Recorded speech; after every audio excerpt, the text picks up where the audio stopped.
Muito bem, então uma boa noite a todos. Nós vamos então dar início à nossa primeira aula deste curso sobre a Sagrada Escritura. Vamos fazer brevemente uma oração. Eu vou continuar sentado como estou por conta da transmissão. Nós podemos juntos rezar. Em nome de Patris et Filii et Spiritus Sancti. Amém. Veni, Sancte Spiritus, repletuorum corda fidelium, et tui amoris in eis accende. Emite Spiritu Tum, et creabunt, et renovabis faciam terrae. Oremos. Deus, qui corda fidelium Sancte Spiritus illustratione docuisti, da nobis in eodem spiritu recta sapere, et Deus sempre consolatione gaudere, per Christum Domino nostrum. Amen. Gloria Patri et Filio et Spiritui Sancto, sicut erat in principio et nunc et semper, et in saecula saeculorum. Amen. Em nome de Patri et Filii et Spiritus Sancti. Amém.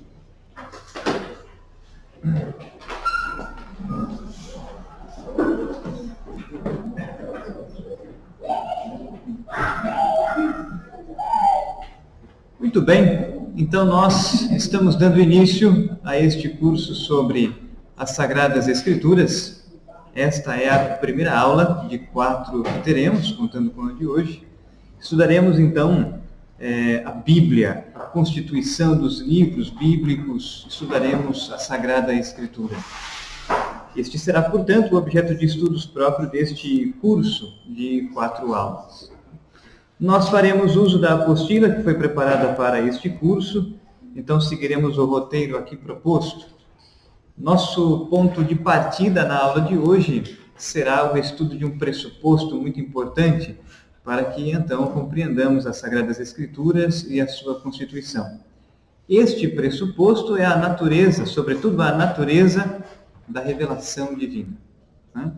Então, nós vamos seguir aqui o texto da nossa apostila, faremos algumas citações do Magistério da Igreja, sobretudo, a fim de que possamos entender este importante pressuposto da Bíblia, das Sagradas Escrituras. Na primeira página, então, da nossa apostila, o número 1, leva este título, a revelação divina. E nós temos aqui alguns tópicos importantes para que possamos nos aprofundar sobre este pressuposto. Então, no tópico 1.a, nós temos aqui os fundamentos da Igreja Católica.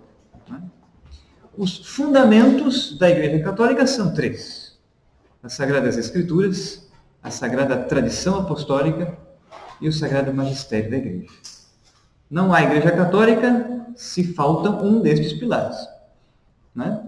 Nós temos Igreja quando encontramos, então, estes 3 fundamentos, estes 3 pilares que sustentam a Igreja.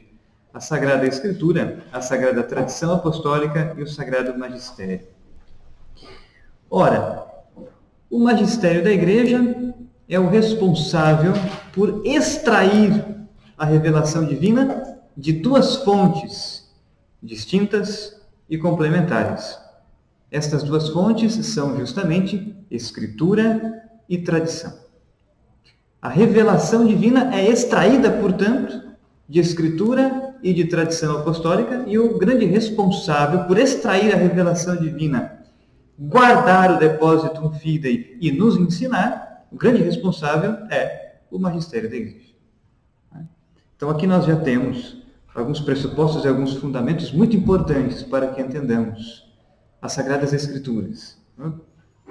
Este é o tripé, portanto, que sustenta a Igreja Católica. O Magistério da Igreja extrai as verdades de fé reveladas por Deus de 2 fontes, Escritura e tradição. A primeira é escrita e a segunda oral. Então, as verdades de fé são aquelas reveladas por Deus ao longo da história da salvação. Deus tomou a iniciativa de vir ao nosso encontro, revelar-se e revelar as verdades de fé que nos são necessárias para que trilhemos o caminho da salvação. A iniciativa é de Deus. Deus se revela e revela a nós sua vontade ao longo da história de salvação. O que é a história de salvação? Segundo Santo Agostinho, segundo São Tomás de Aquino e outros santos doutores, a história da salvação começa com a criação, momento em que também Deus começa a revelar-se, culmina com o mistério da encarnação, paixão, morte e ressurreição de Cristo, e continua até os dias de hoje e continuará até a parousia. Então nós chamamos isto de história da salvação universal.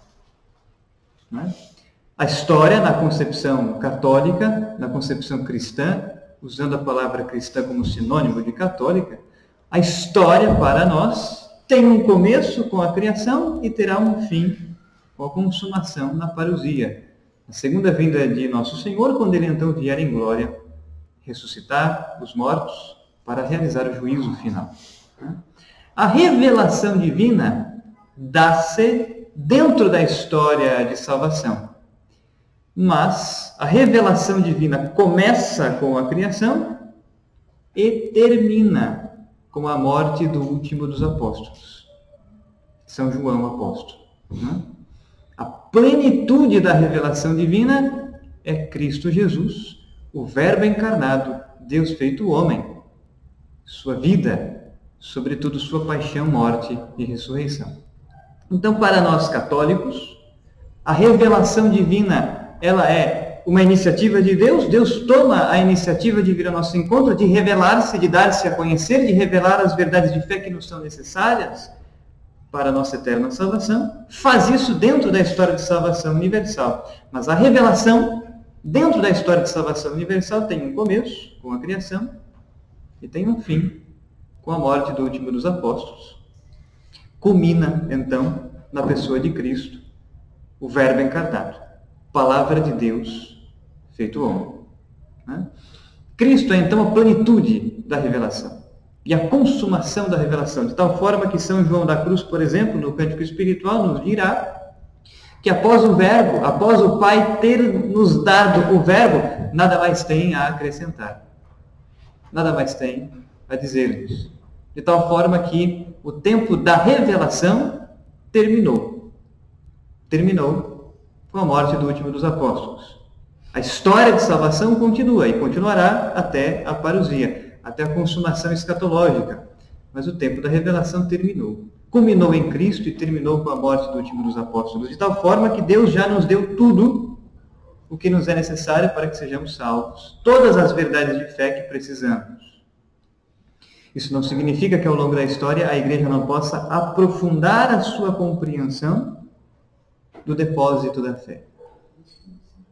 A expressão depositum fidei, a expressão depósito da fé, significa todas as verdades que Deus nos deu a conhecer e que a Igreja é responsável por guardar, compreender e ensinar. O grande responsável por isto, guardar, compreender e ensinar, é o magistério da Igreja. Pois bem, portanto, nós já começamos a perceber que para nós, católicos, a concepção da revelação divina é muito distinta, por exemplo, do islamismo. Para o islamismo, por exemplo, a revelação continua e continuará perpetuamente. Para nós, não. A revelação divina começou com a criação, como vai dizer Santo Agostinho, por exemplo, em uma obra chamada O Comentário Literal ao Gênesis. E terminou com a morte do último dos apóstolos, culminando na pessoa de Jesus Cristo. Portanto, o magistério da Igreja extrai essas verdades de fé que Deus nos deu a conhecer de duas fontes distintas e complementares: Escritura e tradição. A primeira, a Escritura, detém as verdades de fé reveladas por Deus por escrito. A segunda, a tradição apostólica, é uma fonte das verdades de fé reveladas por Deus, oral. Nós, católicos, diferentemente dos protestantes, temos duas fontes nas quais nós buscamos aurir as verdades reveladas por Deus: Escritura e tradição. São as duas fontes. Os protestantes ficaram com apenas uma. A Escritura, só a Escritura, e a distorcem. Pois bem, posto isto, A grande ênfase do tópico 1.A é o tripé, portanto, que sustenta a Igreja Católica: Escritura, tradição e magistério. Não há Igreja Católica sem estes três pilares, estes três alicerces. Posto isto, passemos adiante e agora vamos ler e analisar o texto contido no tópico 1.B, na página 1 da nossa apostila. E aqui, agora sim, vamos discorrer acerca da natureza da revelação divina. É importante lembrar que natureza é uma palavra que estamos usando aqui no seu sentido técnico. Natureza é uma palavra cujo significado técnico dentro da filosofia e da teologia aponta para a essência. Quando falamos sobre natureza, estamos nos perguntando sobre a essência, o que a coisa é. Então, natureza da revelação divina, o que é a revelação divina? Ora, a revelação divina é uma ordem de conhecimento sobrenatural. Isso é importante. É a primeira definição da revelação divina, dentre outras que vamos apontar e explicar. Então, a primeira definição da revelação divina é esta: a revelação divina é uma ordem de conhecimento sobrenatural. Há, porém, duas ordens de conhecimento: a razão natural e a fé sobrenatural. Então, nós temos duas ordens de conhecimento. O que isso significa? O que é uma ordem de conhecimento? Ora, a ordem de conhecimento é o meio pelo qual nós podemos conhecer todas as coisas. Então, nós temos uma ordem de conhecimento natural, o exercício racional, a inteligência, a filosofia, a ciência. Uma ordem de conhecimento segundo a natureza. Segundo a natureza humana, somos capazes de adquirir conhecimento. Um conhecimento natural, racional, filosófico. Mas além da ordem de conhecimento natural, nós temos uma ordem de conhecimento sobrenatural. A revelação divina. As verdades de fé que Deus nos deu a conhecer ao longo da história da salvação. Da criação até a morte do último dos apóstolos. Culminando em Cristo Jesus. Essa ordem de conhecimento é chamada de sobrenatural porque justamente ela parte da iniciativa divina. Deus toma a iniciativa de vir ao nosso encontro. Por quê? Por conta da queda dos nossos primeiros pais. Adão e Eva, quando foram criados no paraíso, foram criados, na opinião dos santos padres, sobretudo Santo Agostinho, em idade adulta, e Deus lhes deu, além da graça santificante, na qual foram criados, a ciência infusa, a graça préternatural. Então, eles conheciam sobre Deus todas as verdades de fé que hoje nós podemos conhecer com um esforço teológico. Deus infundiu na mente de Adão e Eva este conhecimento. Porém, pecaram contra Deus. E a consequência do pecado original foi perder, não apenas a graça santificante na qual foram criados, mas perderam também a graça préternatural, dentre elas a ciência infusa. De tal forma que o homem ficou abandonado à sua natureza. E mais do que isso, o homem ficou abandonado à sua natureza corrompida. Mas Deus, porque é rico em misericórdia, ao ver o homem decaído no pecado, não o quis abandonar para sempre. E então, Deus começou a construir com o homem uma história de salvação. E o primeiro que ele chamou lá atrás, Abraão. Sai da tua terra e vai.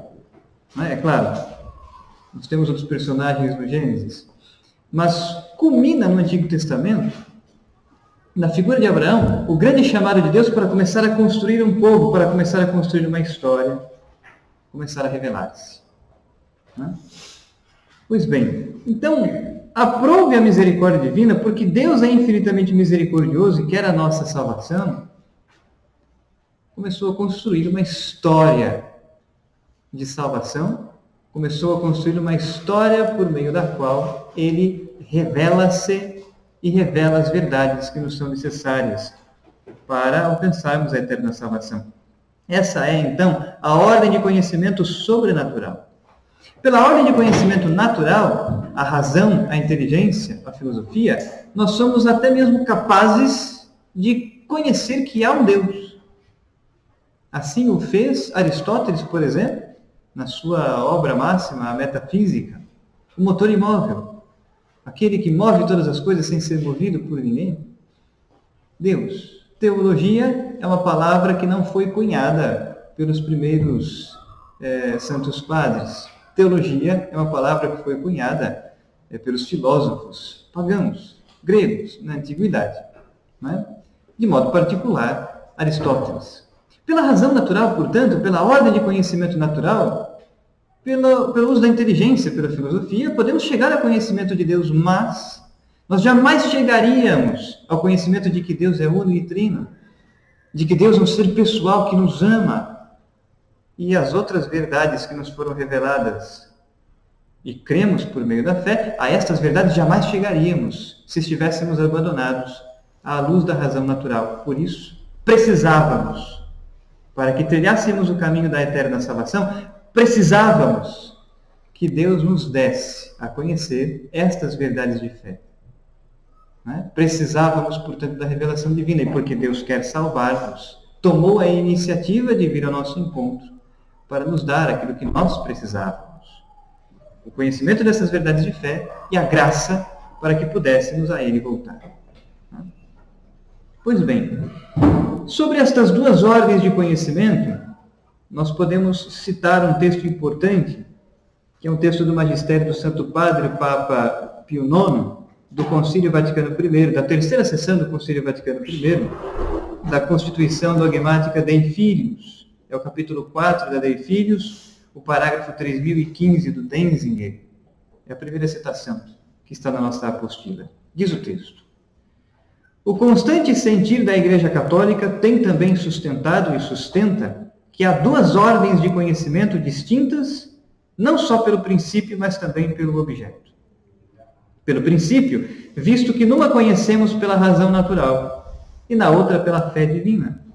Então, há duas ordens de conhecimento que são distintas pelo princípio. Numa, nós conhecemos pela luz natural da razão. Na outra, nós conhecemos pela luz sobrenatural da fé. Na primeira, nós temos a filosofia. Na segunda, nós temos a teologia. Distintas e complementares. Então, essas duas ordens de conhecimento são distintas pelo princípio, mas também são distintas pelo objeto.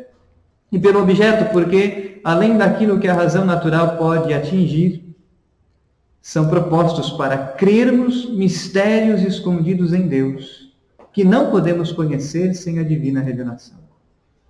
Então, o depositum fidei, as verdades de fé reveladas por Deus, o depósito da fé, nós jamais alcançaríamos o conhecimento destas verdades abandonados à luz da razão natural. Precisávamos da luz sobrenatural da fé.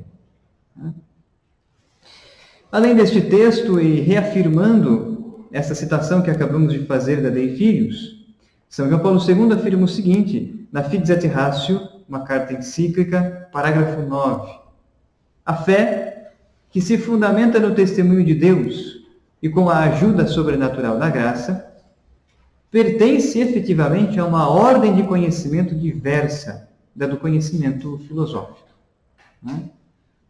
De fato, este assenta sobre a percepção dos sentidos, sobre a experiência, e move-se apenas com a luz do intelecto.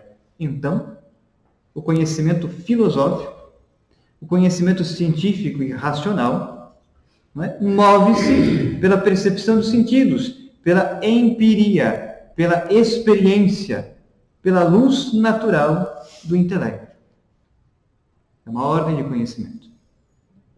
A filosofia e as ciências situam-se na ordem da razão natural, enquanto a fé, iluminada e guiada pelo Espírito, reconhece a mensagem da salvação, reconhece na mensagem da salvação a plenitude de graça e de verdade que Deus quis revelar na história de maneira definitiva, por meio de seu Filho, Jesus Cristo.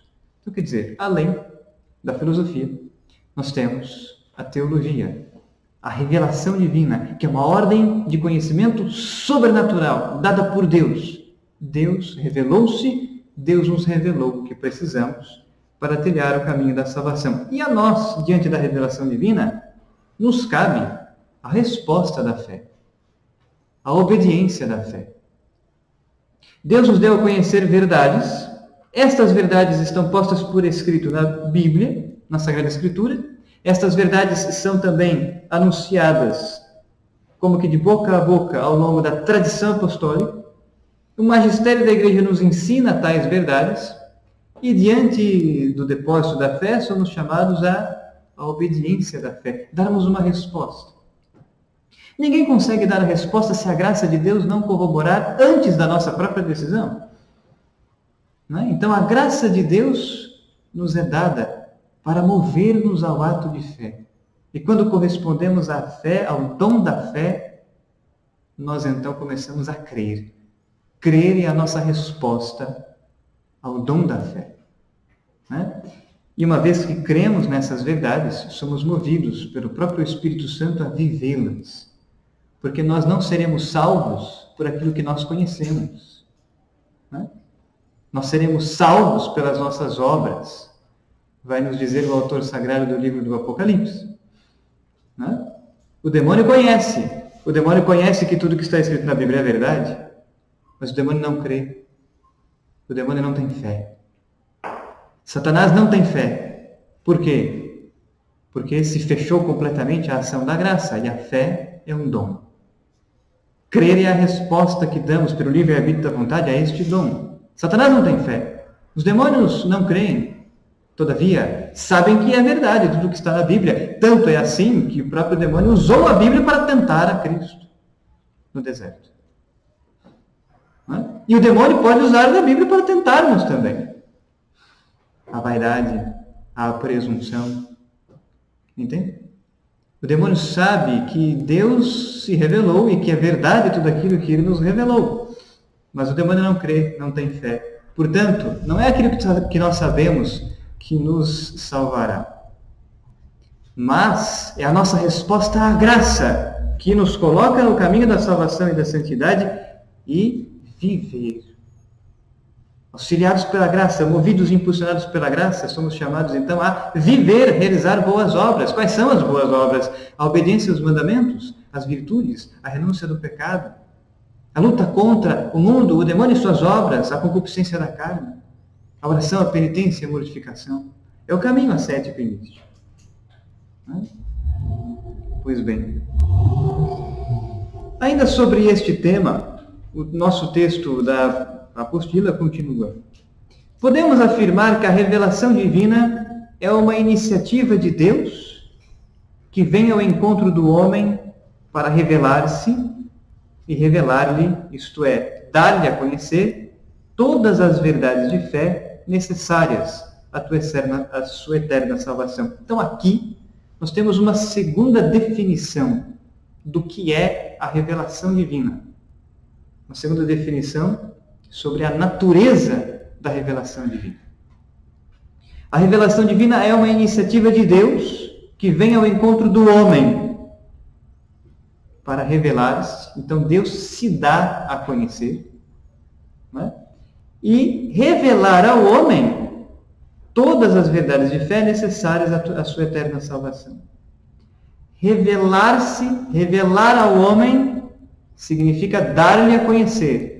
Deus nos dá a conhecer verdades de fé com uma mediação.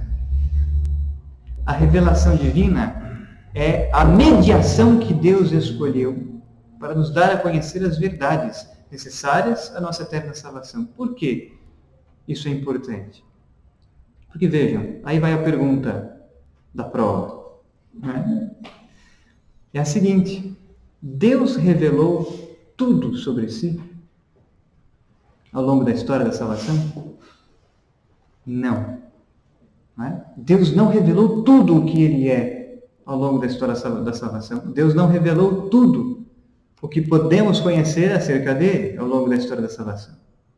Deus revelou todas as verdades de fé que nos são necessárias para a salvação, para que caminhemos para a eterna salvação. Né? Mas a plenitude da verdade nós a conheceremos apenas no céu beatífico, quando então poderemos ver a Deus face a face, sem mediação alguma. Ao longo desta vida terrena, nós podemos conhecer tudo aquilo que Deus revelou de si com a mediação da revelação divina. No reino dos céus, na visão beatífica, quando então a graça do lumen de glória, que supera a graça santificante nessa vida terrena, quando pela graça do lumen de glória poderemos então ver a Deus face a face. Ver a Deus face a face significa conhecer a sua essência por meio do intelecto, sem a mediação de nada mais. É um conhecimento imediato. No céu nós conheceremos a essência divina. Essa é a visão de Deus face a face. Não é? E então poderemos vê-lo tal como ele é. Durante essa vida terrena, nós o vemos como que por um espelho. E é por isso que nós poderíamos citar agora um texto muito importante, que é da primeira carta de São Paulo aos Coríntios, capítulo 13, versículo 12. Vamos ler desde o versículo 11. O texto diz: quando eu era criança, falava como criança, pensava como criança, raciocinava como criança. Quando me tornei adulto, rejeitei o que era próprio de criança. Versículo 12.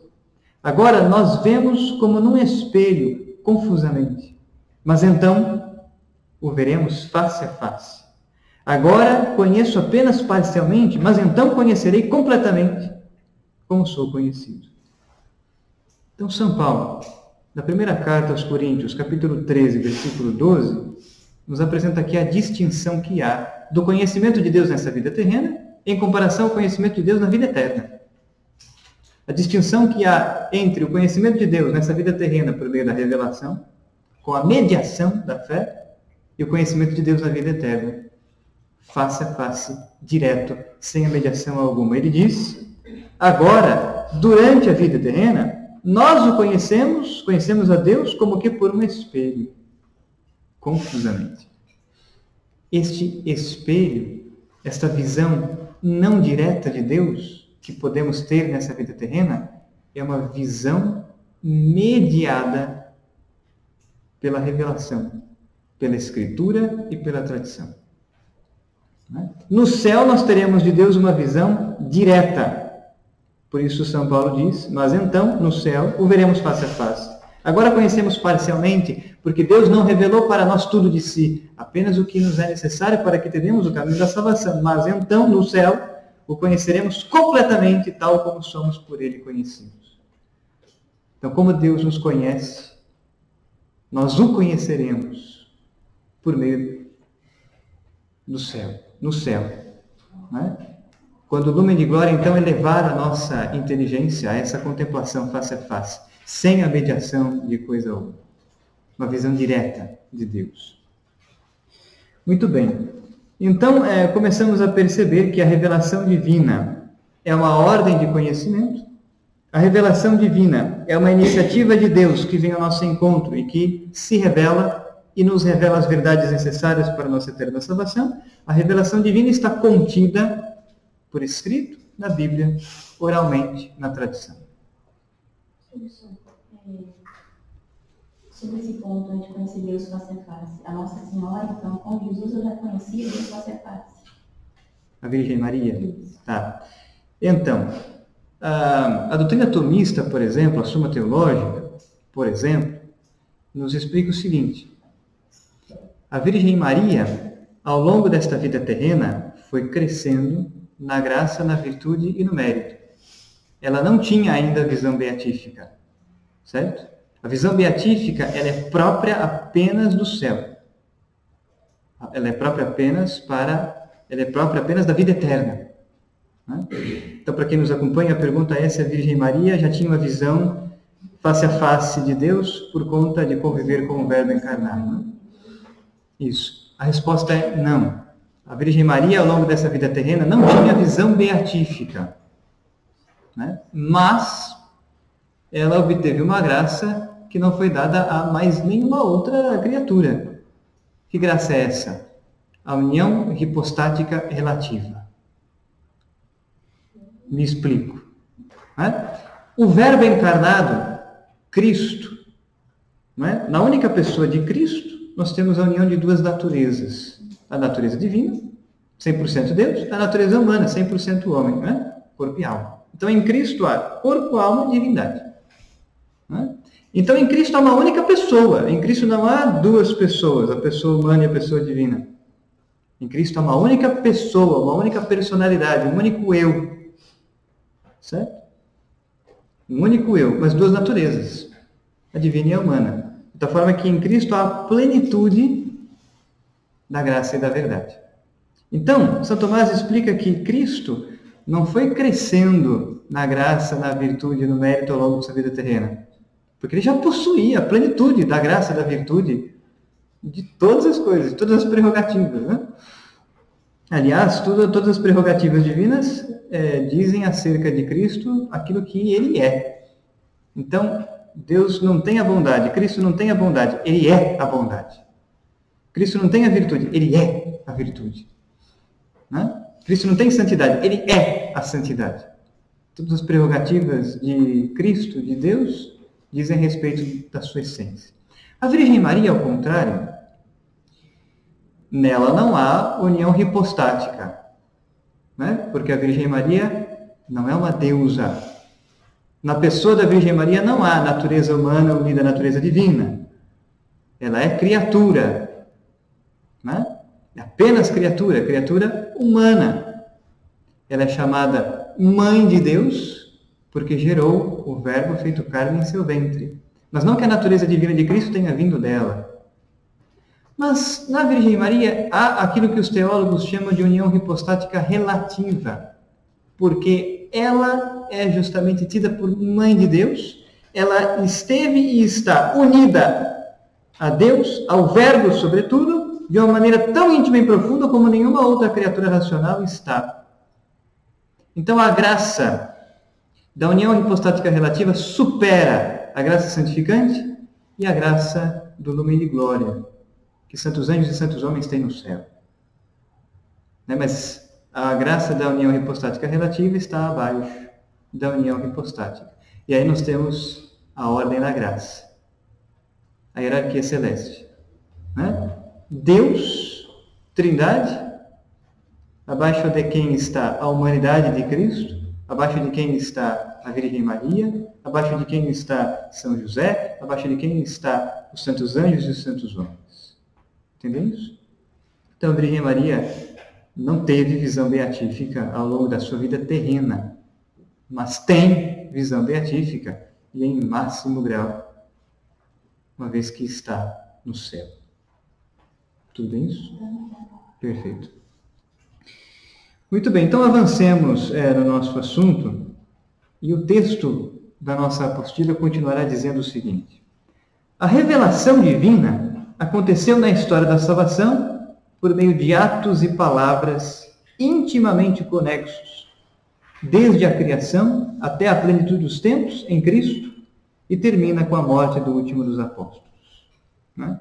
Então, quer dizer, a revelação divina, Deus se revelou por meio de atos, ações, obras, acontecimentos. Deus se revelou ao longo da história da salvação por meio de atos e de palavras intimamente conexos, compondo um único evento, o evento da revelação divina. Por isso que a Abraão, por exemplo, Deus fala. Abraão tinha um carisma que nós chamamos de locução interior. Abraão ouvia Deus, palavra. Mas Abraão também obedeceu e realizou obras que nos revelam verdades de fé. Deus então diz, em dado momento, a Abraão: pega o teu filho, sobe o monte e o oferece em sacrifício. Então o seu filho levou a lenha, eles subiram ao monte. E na hora do sacrifício, o anjo segura as mãos de Abraão. Prefiguração do mistério pascal. Né? Como o filho de Abraão levou o lenho, o filho de Deus carregou o lenho da cruz. Como o filho de Abraão subiu ao monte para o sacrifício, o filho de Deus sobe ao monte do Calvário para oferecer-se em sacrifício. Deus, que segurou a mão de Abraão para que ele não entregasse o seu filho à morte, não poupou o seu próprio filho, que morreu e entregou a sua vida pela nossa redenção. Então, os acontecimentos e palavras da antiga aliança são prefiguração dos acontecimentos e palavras da nova e eterna aliança. Deus se revela por meio de atos e palavras intimamente conexos. Né? Assim diz o texto que vamos citar agora, da Dei Verbum, uma constituição dogmática do Concílio Vaticano II, da 8ª sessão, sob o pontificado do Santo Padre Papa Paulo VI. É o parágrafo 2º da Dei Verbum, o parágrafo 4202 do Denzinger. Dois textos são muito importantes quando se trata da revelação divina. A Dei Verbum, do Concílio Vaticano II, e a Dei Filius, do Concílio Vaticano I. Duas constituições dogmáticas sobre a revelação divina do magistério recente da Igreja. Diz o texto: aprove a Deus, em sua bondade e sabedoria, revelar-se a si mesmo e tornar conhecido o mistério de sua vontade. Então vejam, Deus revelou pelo menos duas coisas, dois conjuntos de coisas. Deus revelou a si mesmo, ao homem, e Deus revelou, tornou conhecido o mistério de sua vontade. Nos deu a conhecer verdades de fé. A verdade de fé de que Deus é unitrino, a verdade do mistério da redenção, a verdade de Maria como sendo mãe de Deus, e aí todas as outras verdades dogmáticas, por exemplo. Vai ter que pausar aqui, eu não sei o que aconteceu.